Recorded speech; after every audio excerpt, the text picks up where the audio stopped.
আসসালামু আলাইকুম। আজকে আমাদের আলোচনার বিষয় হচ্ছে প্রিম্যাচিউর ইজাকুলেশন, যেটাকে আমরা বাংলায় বলে থাকি দ্রুত বীর্যপাত।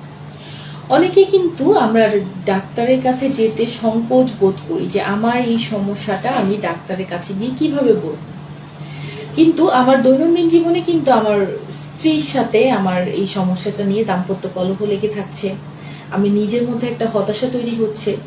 আমি নিজে একটা মানসিক অশান্তিতে ভুগতেছি যে আমি আমার শারীরিক মিলনের ক্ষেত্রে আমি আমার সঙ্গীর সাথে পর্যাপ্ত পরিমাণভাবে সময় দিতে পারছি না।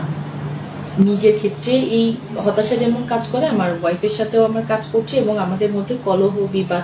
এবং এই ব্যাপারটার কারণে আপনার দেখা যায় যে সাইলেন্ট একটা খিটখিটে মেজাজ, একটা অতিরিক্ত রকচটা ভাব, একটা সবসময় একটা অস্থিরতা কাজ করতে থাকে, যেটা হরমোনাল চেঞ্জ থেকেই হয়। কারণ এই ব্যাপারটা আপনার শরীরে হরমোনাল যে চেঞ্জটা তৈরি করে, সেটা আপনার শরীরটাকে অনেকটা কাম অ্যান্ড কোয়াইট এবং ঠান্ডা করে নিয়ে আসে। যখন এই ব্যাপারটাতে আপনি ঠিকভাবে রেসপন্স করতে না পারেন, সেটা কিন্তু আপনার শরীরের জন্য অন্যদিকেও ক্ষতির কারণ হয়ে নিয়ে আসতে পারে।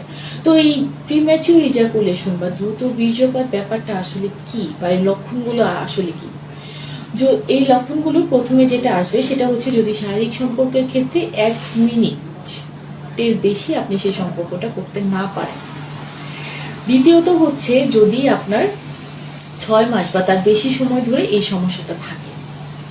যদি আপনি এই সমস্যার কারণে আপনার মন মেজাজ যদি ঠিক না থাকে, আপনার যদি দেখা যায় যে এই মানসিক চাপ বা অস্থিরতা আপনার জীবনটাকে হতাশায় বইয়ে দিচ্ছে, এবং মাঝে মাঝেই দেখা যায় যে আপনার যে কোনো সময় নাইট ফল বা স্বপ্নদোষের সমস্যাও দেখা যায়। এগুলা আমরা দ্রুত বীর্যপাতের ক্ষেত্রে চিন্তা করে থাকি।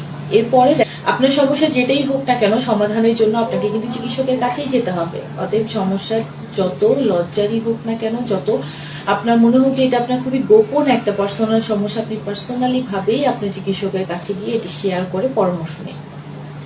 আপনার সমস্যাগুলো আপনার জীবনটাকে যেন স্থগিত করে না দেয়, সেদিকে খেয়াল রাখুন। আজকে এই পর্যন্তই। আপনার ভালো থাকবেন। আসসালামু আলাইকুম।